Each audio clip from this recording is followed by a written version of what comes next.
ರಾಜ್ಯದಲ್ಲಿ 17 ಲಕ್ಷ ಹೆಚ್ಚುವರಿ ಬಿಪಿಎಲ್ ಕಾರ್ಡ್ಗಳಿದ್ದು ಅದನ್ನು ಪರಿಷ್ಕರಿಸಬೇಕಾದ ಅಗತ್ಯವಿದೆ ಎಂದು ರಾಜ್ಯ ಆಹಾರ ಮತ್ತು ನಾಗರಿಕ ಪೂರೈಕೆ ಸಚಿವ ಕೆಎಚ್ ಮುನಿಯಪ್ಪ ಹೇಳಿದ್ದಾರೆ. ಹುಬ್ಬಳ್ಳಿಯಲ್ಲಿ ನಿನ್ನೆ ಸುದ್ದಿಗಾರರೊಂದಿಗೆ ಅವರು ಕೇಂದ್ರ ಸರ್ಕಾರವು 1.04 ಕೋಟಿಗೆ ಬಿಪಿಎಲ್ ಕಾರ್ಡ್ಗಳನ್ನು ಮಿತಿಗೊಳಿಸುವಂತೆ ಸೂಚನೆ ನೀಡಿದೆ.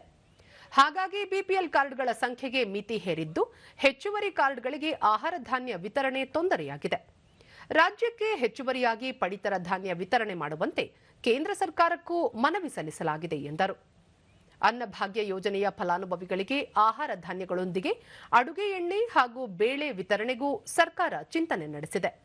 ಅಲ್ಲದೆ ಈಗಾಗಲೇ ಜೋಳ ಖರೀದಿ ಮಾಡಿ 3 ತಿಂಗಳಾಗಿದ್ದು ಅದನ್ನು ಕೂಡಲೇ ಪಡಿತರದಾರರಿಗೆ ವಿತರಿಸುವಂತೆ ಸೂಚಿಸಲಾಗಿದೆ ಎಂದು ತಿಳಿಸಿದರು. ಅವರು ಕೊಡೋದು 1,04,00,000 ಕಾರ್ಡ್ಗೆ, ನಾವು 15 ಲಕ್ಷ ಕಾರ್ಡ್ಗೆ ಎಕ್ಸ್ಟ್ರಾ 17 ಲಕ್ಷ ಆಗಿದೆ ನಾವು ಕೊಡ್ತಾ ಇದ್ದೀವಿ. ಅದನ್ನು ನೀವು ಕೊಡಬೇಕು ಅಂತೇಳಿ ಕೇಳ್ತೀವಿ.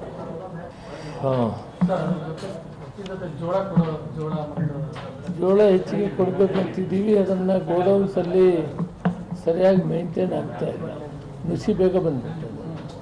ಅದಕ್ಕೂ ಕೂಡ ಏನು ಮಾಡಿದ್ದೀವಿ ಅಂದರೆ ಪ್ರೊಕ್ಯೂರ್ಮೆಂಟ್ ಮಾಡಿ 1 ತಿಂಗಳಲ್ಲೇ ಶುರು ಮಾಡೋಣ. ಪ್ರೊಕ್ಯೂರ್ಮೆಂಟ್ ಮಾಡಿ 3 ತಿಂಗಳಿಟ್ಟರೆ ಅದು ಕಷ್ಟ ಆಗ್ತದೆ, ನುಸಿ ಹುಳ ಬರುತ್ತೆ. ಅದಕ್ಕೆ 1 ತಿಂಗಳಾಗ್ತಾನೆ ಶುರು ಮಾಡಿದರೆ ಹೊಸದಾಗಿ ಫ್ರೆಶ್ ಆಗಿರೋದು ಹೋದ್ರೆ ತಾಪತ್ರ ಆಗಲ್ಲ ಅಂತಂದು ಯೋಚನೆ ಮಾಡಿದ್ದೀವಿ. ಅದು ಕೂಡ ಅವ್ರಿಗೆ ಪರ್ಮಿಷನ್ ಕೊಡಬೇಕು.